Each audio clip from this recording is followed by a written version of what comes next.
What is up, Flutter devs? Welcome to today's Widget Workshop.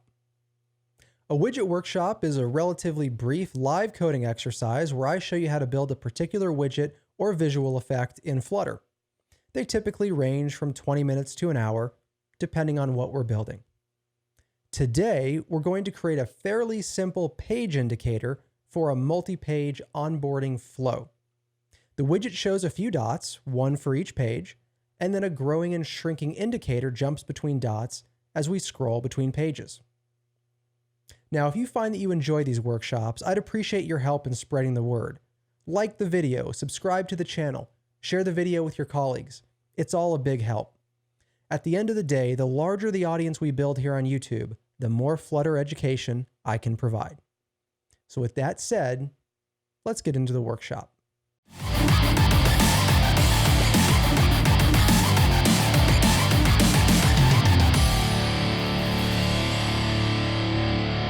Welcome to today's Widget Workshop. We're greeted here today by a little app that represents a kind of onboarding flow. It shows the user what kind of professional services I offer at Super Declarative. So if we scroll through here, we can see that I offer educational services, which should be no surprise to you given that you're here watching this video. I also offer training services. So I will train a corporate team either on-site or remotely to bring the whole team up to speed with Flutter very quickly. And of course, I also offer app development services. Now you'll notice that at the bottom of this view pager, this onboarding flow, we have this ugly black box. And this is where I would like some kind of paging indicator, some notion of how many pages there are and where we are between the pages. And the design that we're going to approximate here today is this one found on Dribbble. So we're going to use this for inspiration and create a very similar pager indicator for this super declarative onboarding flow or professional service listing. So let's see how we can make that happen. The first step that we're going to work on, the first phase of this development, is just to draw these inactive dots, the dots for each page. They don't move, they don't animate, they just sit there. So that's a good starting point, and then we'll work on this indicator that jumps between them. So here we are in a project. It contains a Widget Workshop scaffold, which just includes all of the visual details you see here that aren't really relevant to what we're doing. But you'll notice that there's this container, which is the black box. And so theoretically, if we replace this black box with the indicators or the page indicators that we want, then we've accomplished our goal. So the question is how we do that. We could try this with widgets, but given that this indicator slides between dots, it's debatable whether widgets would be the easiest way to get this done. So what we're actually going to leverage instead is a custom painter. So let's jump right into that. Let's replace this container with a custom paint widget. And the custom paint widget requires a painter. And we'll introduce a page indicator painter.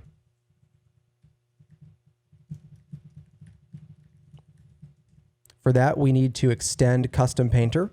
And when we extend custom painter, we need to implement two methods. And for now, we're not worried about performance optimizations, so we're always going to repaint. And the question becomes, what do we paint? Well, we want to paint those dots. This requires certain configuration parameters. For example, we're going to need to know what the page count is, because that's going to determine how many of those dots that we draw. We're going to need to know what the dot radius is. And you'll notice that each of these dots also has a kind of border or stroke or outline. So we need to know what the dot outline thickness is. Maybe 1 pixel, 2, 3, it's up to us. But also we're going to need to paint these dots. We need some kind of paint to apply to the canvas. And we could go about this one of two ways. We could just draw one path which has a fill color and a stroke color. Here's the thing about strokes though. they're center aligned on the path. So if we want to decide exactly what the radius or the diameter of these dots are, stroke actually probably isn't the right answer. Instead, we want to draw a ring of the desired thickness and then a smaller circle in the middle of that ring. And so that's the approach we're going to take here. You can feel free to take either approach in your own work. But what that means is we need 2 paint objects instead of 1. So we'll have a paint here, which is, let's say, dot fill paint, and then we're going to have a dot outline paint. And this is probably enough in terms of information and configuration to get those inactive or static dots painted.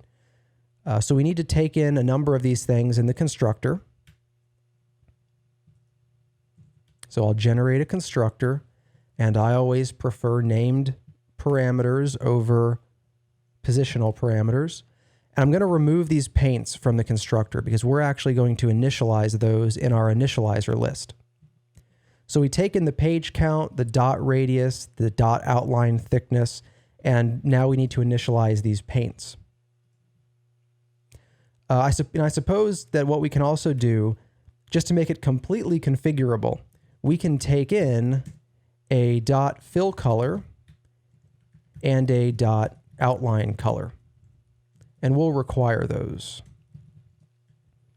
In fact, we'll go ahead and we will require all of these because there may not be reasonable default values.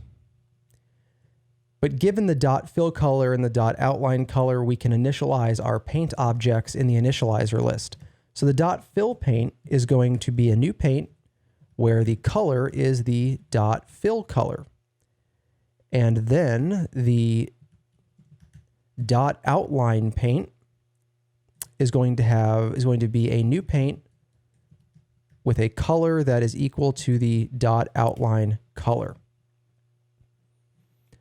So you can ignore the error. We just need to pass in these parameters. But at this point, we've set up incoming parameters to determine the number of dots, the radius of each dot, the outline thickness for each dot, and then we have the paints ready to actually paint those dots. So let's go up to where we use the page indicator painter and pass in the appropriate values here. For page count, for this simple exercise, I'm just going to hard code the number 4 because we're not going to add or remove any pages. Then we need a dot radius. We're going to need a dot outline thickness. We're going to need a dot fill color, and we're going to need a dot outline color. For the dot radius, we'll go with 10 pixels. For the outline thickness, we'll go with 3. For the fill color, we're going to go with a very, very low translucency or low opacity black. And then for the outline color, we're going to go, actually I have these reversed. So the outline color is actually going to be darker, which is this color here. And then for the fill color, we're going to go with an even lighter black.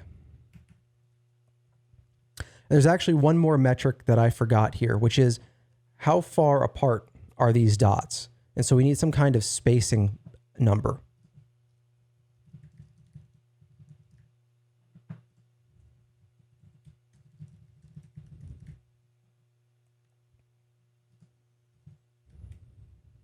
And we're going to go with 25 pixels for the spacing. Again, these numbers are all up to you. You can do whatever looks best for your use case. So now we're passing in all of the configuration that we want. It's time to actually draw these dots. And we're going to handle that down here in the paint method. The strategy that we're going to use to paint these dots is to figure out the leftmost position of the dots and then just draw them one after the other to the right. So we're going to calculate that left position and then draw to the right. Now to do this, not only are we going to start from the left, but these dots are going to be centered on the screen. And so that left position is going to be a function of the center of the available space. So the first thing we need to do is go ahead and calculate the center of the drawable area, which is the horizontal center of the screen as well. So that's size.center, pass in an offset of 0. That is the center point for all of our calculations. And then we need to know what the total width of all the dots and all the spaces will be. That's how we eventually calculate the left side. So the total width that we take up is the sum of all of the dot diameters as well as the sum of all of the spaces in between. If we have 4 pages, that's 4 dots, and that's 3 spaces. 4 dots, 3 spaces. So we'll calculate the total width, and that's going to be equal to page count times 2 times the dot radius, because the diameter is twice the radius. And then we're going to add page count minus 1 times spacing, because there's spacing only between every dot. So we have 1 fewer space than we have dots. And with these 2 pieces of information, we can calculate, and actually all we need for the left is the X value, I think. Well, actually we'll go with an offset so we can truly have the center of the circle, I guess.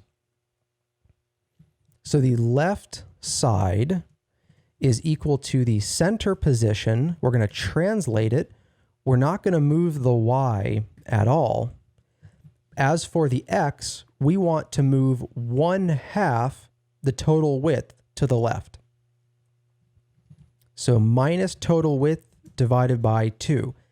And that is the leftmost position where we're going to draw one of our dots. And we're going to make one more modification to that, actually. Instead of calculating the left side of the very first dot, we're going to go ahead and calculate the center position of the very first dot, which means we just need to add 1 dot radius to this. And now that left side, we can maybe call this left dot center. That is the center position of the leftmost dot. And let's see if we can just get 1 dot drawn in the appropriate location, and then we can repeat that for all the dots. So we're going to define a method to draw a dot because it's nice for us to separate the logic of drawing all the dots from the logic of drawing just one. So we'll draw a dot, and we'll pass along the canvas. We will also pass along this left dot center, which is where the dot should be drawn. And we'll define draw dot.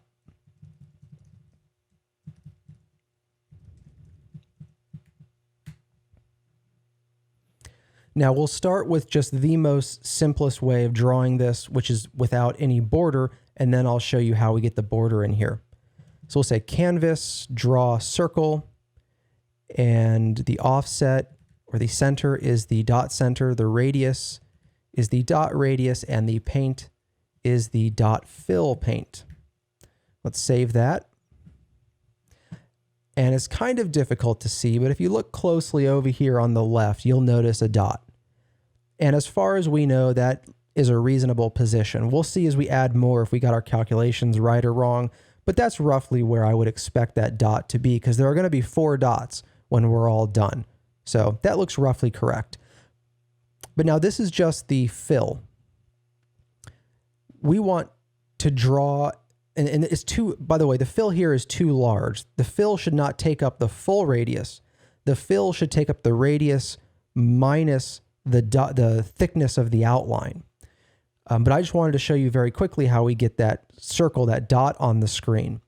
What we're going to do now is we're going to draw a circle full size with the outline color, and then we're going to cut the center of it out, and we're going to fill the center with this circle that we just drew. So let's go jump in and figure that out. First, we're going to adjust this radius to what it should be, which is dot radius minus dot outline thickness. Save that, and you'll notice over here on the right that our dot just got a little bit smaller. Then we're going to create a path, which is going to be the outline path. We're going to add a circle an oval, but it's going to be a circular oval. From circle, the radius is going to be the full dot radius, because remember, this is the outline. So the outline goes all the way to the full size.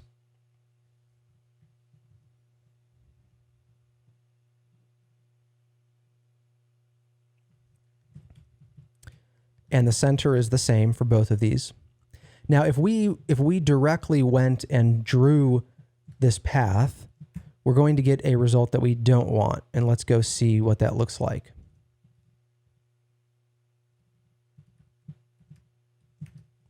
Let's save this. And notice that we got a slightly larger circle, but now it's dark.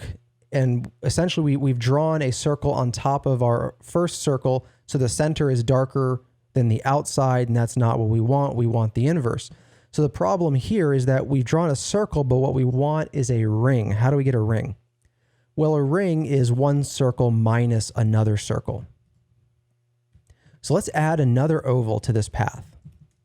Let's add a circle with the same center, but this time the radius is going to be the radius of the fill. Notice that our math, our calculation right here is the same as for our fill circle. So now we have a larger circle and a smaller circle in the same path. And then the key to make this a ring, the key to cut the center, the second circle out of the first circle, is to adjust the fill type to even, odd. And this essentially means in our case, add a circle, then subtract a circle. Add a circle, then subtract a circle. Now when I save this, let's carefully watch this little dot over here in the simulator. Notice how it inverted there. Now we're drawing a bigger circle, then we're cutting out the center of it, and we're filling the center with a lighter, smaller circle. Now again, this may be overkill for you. You might be happier with a stroke where you don't have to do this work. The only reason I did this manually is because when we pass in the dot radius, I want us to fully respect that dot radius, which you could still do with a stroke, but you have to understand that I believe by default a stroke is centered along the path. So if you have a 2-pixel stroke, that's 1 pixel on the inside of the path and 1 pixel on the outside. So you have to add that math into your calculation, otherwise your radius won't be truly respected. A minor point, but hopefully you understand what we did here to draw that dot. Now that we've drawn a single dot, we can repeat that process to draw all the dots. So we'll say for I is 0, say where I is less than page count, increment I, and then we want to draw a dot each of those times. And then what we can do is we can come up here to this left dot center. We can just rename this to dot center. We can make it non-final so that we can change it. And then after every time that we draw a dot, we can take the dot center and we can set it equal to dot center dot translate. And again, we don't want to mess with the Y position. That's fine. But we want to add 1 diameter of space. So that's 2 times the dot radius. And we want to add 1 spacing. So from the center of a circle, we add a radius, then we add spacing, and then we add 1 more radius. And that's how we get to the next dot. Let's save that and see what happens. And there are our 4 inactive dots. Of course, we have no interactivity yet, right? But these are the 4 dots in the correct positions that we want. So this is kind of step 1. And now in step 2, we're going to introduce the paging indicator and get it to do a little bit of interactive motion. Now that we have our indicator dots, let's go ahead and work on this pager indicator, the part that actually moves between the dots. First, we need to add a new paint to this because we don't want to reuse the paint that we used for the dots. Here in our custom painter, we will declare another paint, which will be the indicator paint. and we'll want to take in a required color for the indicator color. In our initializer list, we will initialize the indicator paint. The color of the paint will be the indicator color.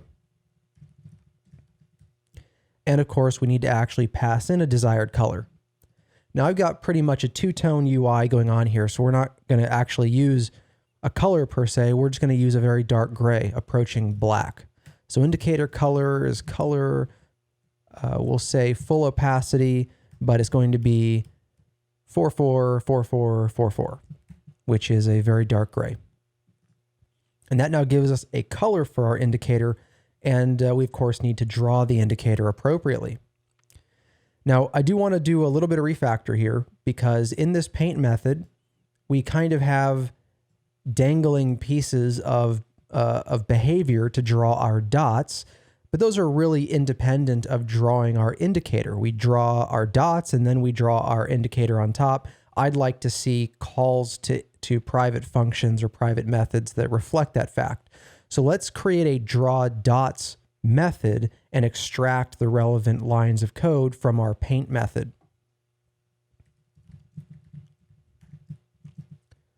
Now to draw the dots, we're going to need a canvas, and we can pass in the center and the total width, which I believe will be enough for us to recreate the rest of our logic here. And the reason that I kept these up here in the paint method is because I think we're going to end up passing them in to the indicator paint method as well. But here we'll say draw dots, we'll pass in the canvas, we'll pass in the center, we'll pass in the total width. We will save. Everything over here on the right still looks fine. And so now we've cleaned up our paint method a little bit in preparation for drawing the indicator, which we'll want to do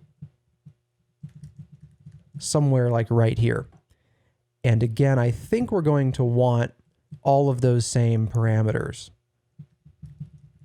I think we're going to want a canvas.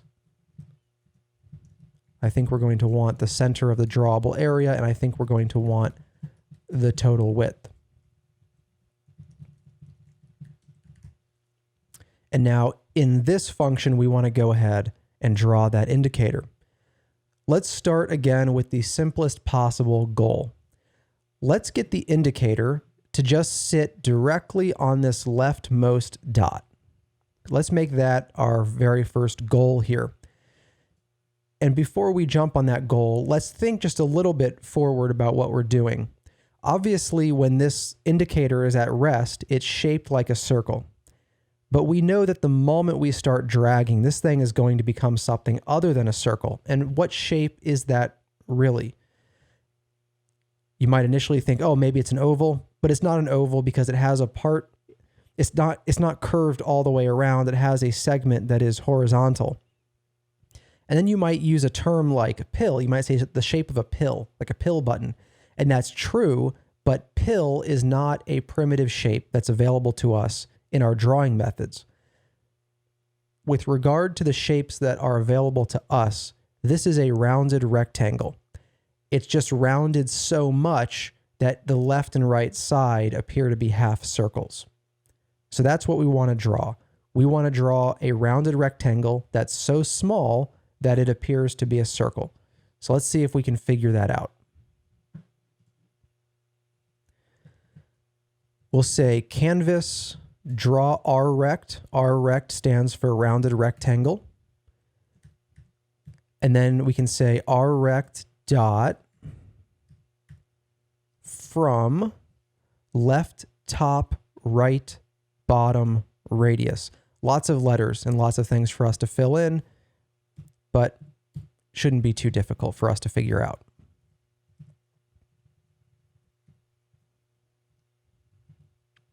Now the paint is going to be the indicator paint, and the radius is going to be the same as all of our other dots, right? So it's going to be dot radius. And then really the challenge here is just to ask ourselves, for now, what do we want the left, top, right, and bottom to be?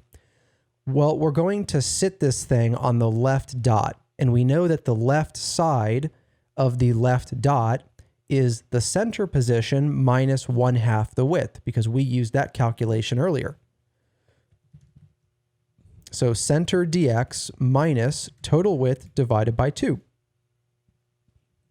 And then the top, remember we're basing all of our calculations on the vertical center. So the top is minus dot radius, which means the bottom is plus dot radius. And I think the radius down here actually wants a radius object. Let me check that. Yeah, it wants a radius object. So instead of passing in the raw number, we're going to specify radius dot circular, and we're going to pass in dot radius. Now here is the right position, which is going to be equal to the left position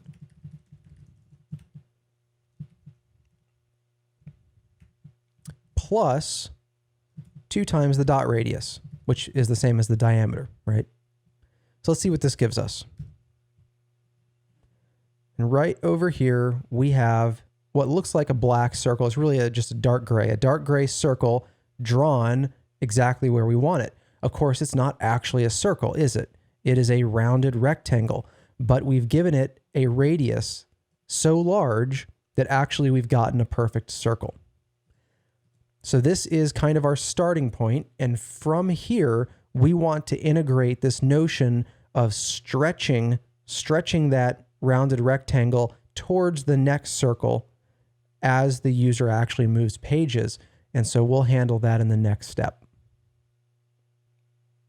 For this next step, let's introduce the concept of a scroll position, and let's use that to determine how stretched and what the position is of our page or indicator.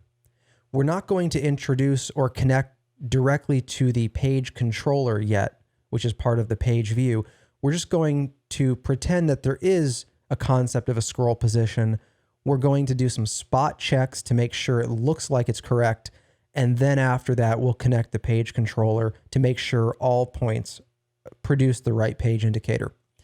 So we're going to introduce the concept of a scroll position, which is going to be a double.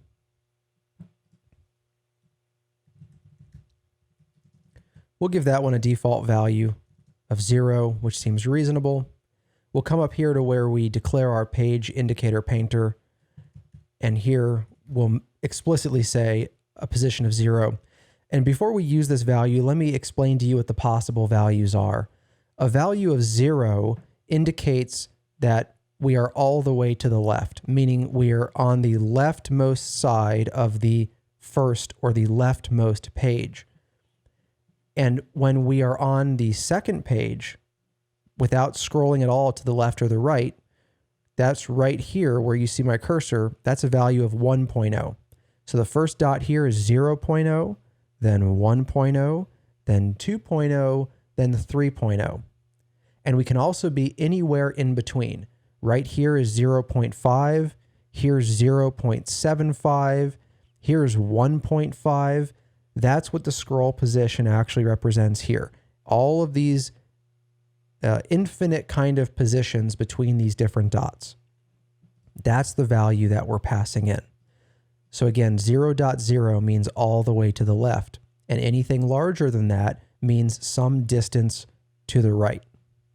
So let's see if we can integrate the concept of a scroll position into our drawing calculations, and then once we think we have it working, we'll connect it to the page controller and see if it really does the trick.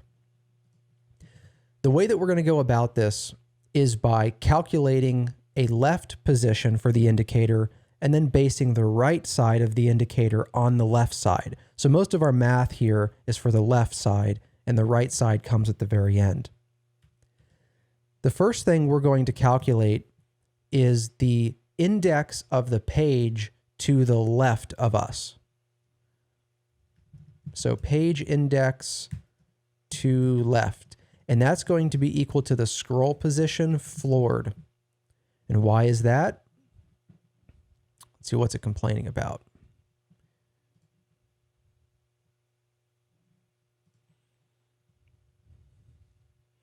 Okay, I guess technically this is an integer. This int double incompatibility is kind of annoying. But now, why is scroll position dot floor? Why does that mean the page to the left? Well, if we're right here where my cursor is at 0.5, and we floor it, we get 0. If we're at 0.9 and we floor it, we still get 0. If we're at 1.5 and we floor it, we get 1. That's why the floor operation here always gives us the index of the page to the left. And so this gives us kind of a starting point for calculating the left side of the indicator. Now let's calculate the position of the dot to the left. So left dot, we'll say left dot x, and that's going to be equal to, again, the leftmost dot is the center dx minus total width divided by 2, but that's the leftmost dot. We need to then add enough dots to that based on how many pages there are to the left. So we're going to add to that page index to the left times how much space does every one of these take up? Well, they take up 2 times the dot radius plus spacing. That's one whole dot plus spacing. And now that left dot, this is now the x position of the dot to the left of our current scroll position. So if our scroll position is right here, we just calculated the x value of this guy right here. Now let's calculate the transition percent between the two dots that we're currently sitting between. So how far are we between the dot to our left and the dot to our right? That's going to be equal to the scroll position minus page index to left. So if we're 0.5 goes to 0.5, 1.5 goes to 0.5, 2.5 goes to 0.5, that tells us that we're 50% of the way between two dots. And from that, we want to calculate the indicator left x. So the furthest left that we can ever be is the left dot x. But then, in addition to that, based on how far we are through the transition, maybe we're actually further away from the left. So we're going to take the transition percent and we're going to multiply it by that total width between the centers of dots, which is what we have up above.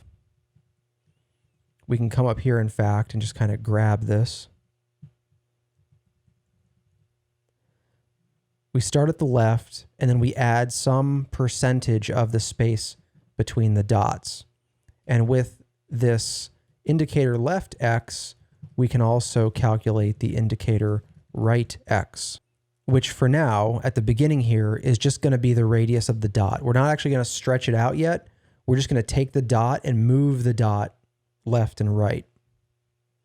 So we're going to take the indicator left x, and we're going to add 2 times the dot radius.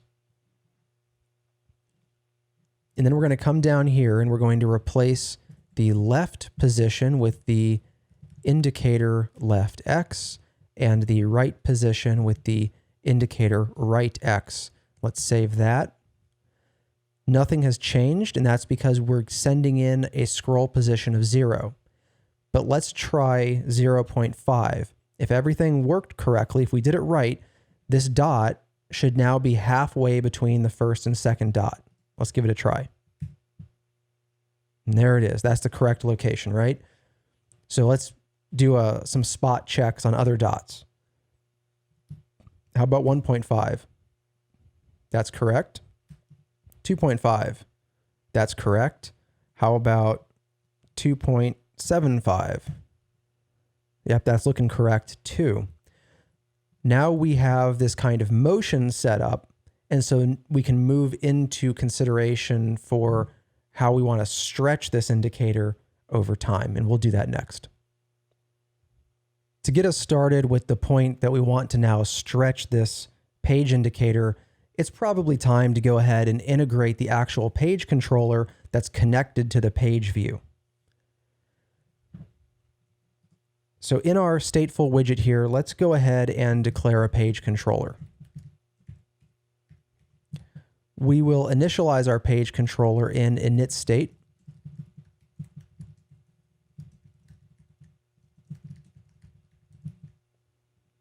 We will dispose of it in dispose. Oops, got a typo here. Page controller.dispose. And this scaffold, as I've set it up, accepts a page controller. All it does is forward the page controller to a page view. There's no other magic going on there. But now what we can do is we can take the page controller and use its value as our scroll position. This is the magic where we connect these two things. Let's see, what's the property here? Actually, we need to do an if statement here. So this is something that'll probably trip you up the first few times you run into it. But you can't even ask the page controller for its page position unless there's already at least one page view connected to it. And so here's what we'll say. We'll say page controller has clients. That means has clients is true if at least one page view is connected to it. And if it is, then we can ask the page controller for its current page position, which is a double, in our case, between 0 and 3, I think. 0, 1, 2, 3. But otherwise, we're just going to pass in 0 because if we try to access page, it'll blow up with an exception. So let's save that. And actually, we're going to do a hot restart here because we need to rerun our initialization code.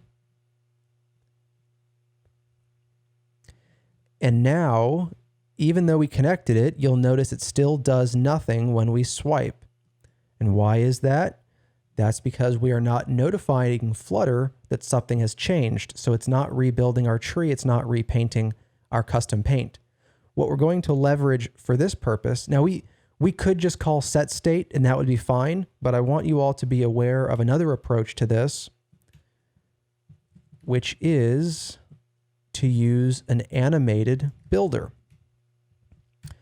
An animated builder rebuilds itself, or you can think of it as repainting itself every time a given animation changes. But here's the thing about this animation. It doesn't actually have to be an animation. It can be anything that is, quote, listenable. That's an interface. If you have something that implements listenable, then you can pass it into this animation property and the animated builder will repaint every time that thing changes. It just so happens that page controller is listenable. In fact, let's go prove that to ourselves. And let's make sure that I'm not miseducating you. It extends scroll controller, which, okay, maybe change notifier is what I was thinking of. Although change notifier implements listenable. So deep down in the hierarchy here, there is a listenable interface, which is all that you need to pass into the animation property of animated builder. Now, every time our page controller changes, we will rebuild and repaint. So let's do a hot restart just to start fresh. And let's see what happens as we scroll through these pages. Let's see, we got complaining about something here.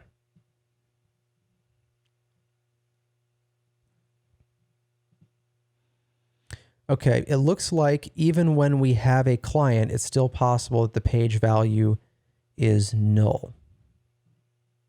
So let's add one more check here.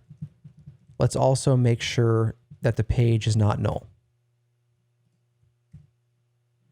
Let's do a hot restart. Okay, now let's drag between these pages. See the dot moving?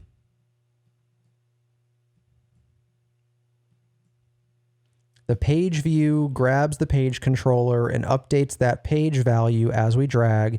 And because we paint based on that value every frame, as the page view scrolls, so does our indicator.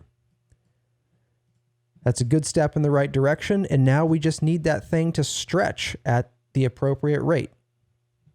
We'll come back down here to our page indicator painter, come back to our draw page indicator function, and we just need to update our calculations here appropriately. The first thing that we're going to do, if we go back to the spec, what you'll notice is that the right side moves first and the left side moves last. So the left side kind of lags and the right side kind of accelerates. We're going to calculate some kind of lag amount. We're going to calculate the lagging left position %. And what we're going to do here is essentially make the left side move 30% behind the right side. So we're going to take the transition %, we're going to subtract 0.3. That's the 30% that we're lopping off. Now we don't ever want to go negative, so we'll just clamp it to 0 on the left. And then to turn this new value into a %, like if we always subtract 0.3, then the largest that this number can ever be is 0.7. But that's not really what we want.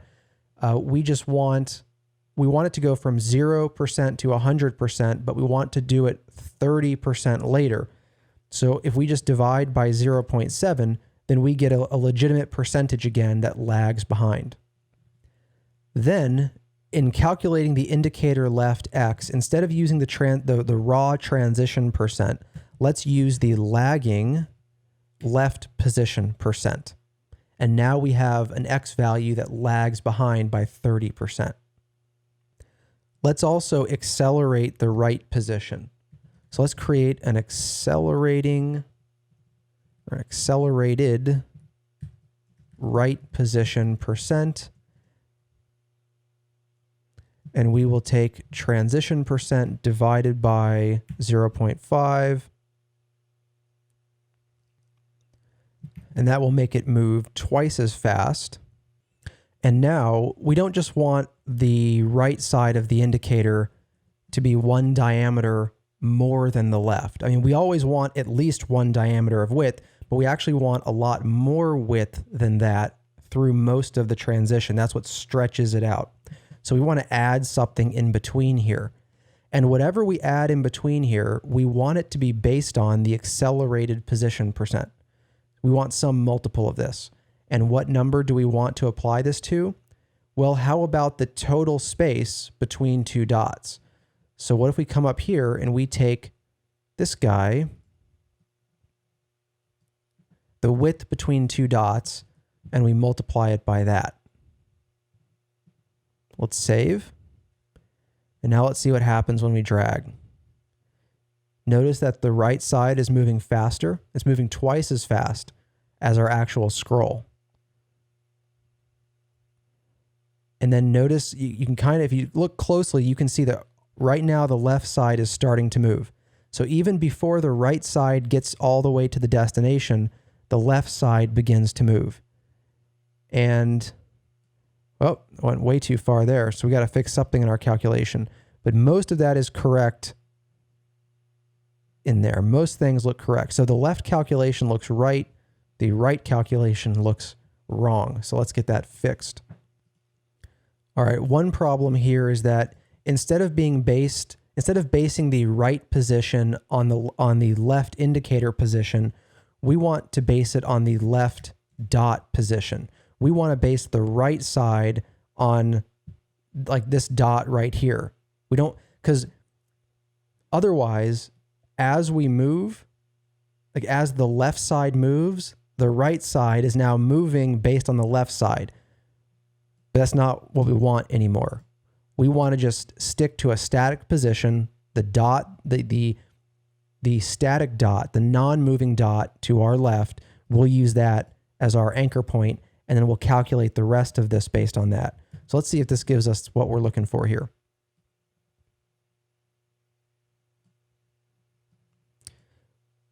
So it looks like maybe that fixed one problem, but still not enough. Okay, another mistake that I think I made here is that this accelerated value, we do want to move twice the normal speed, The problem is once you get beyond the halfway point, you're not just moving twice the speed, you're moving twice the distance. And so we need to clamp this at 1.0. We need to once it gets to 1.0, we're like, stop moving.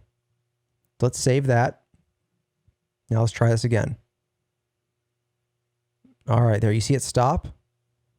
That's because we just clamped it.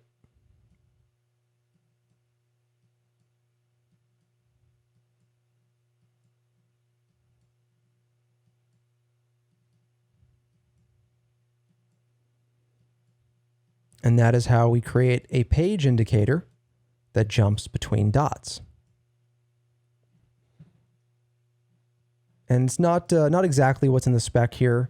The spec has a little bit of overscroll, for example, that you could look to add, but we got pretty close. I mean, we have a pretty similar behavior here.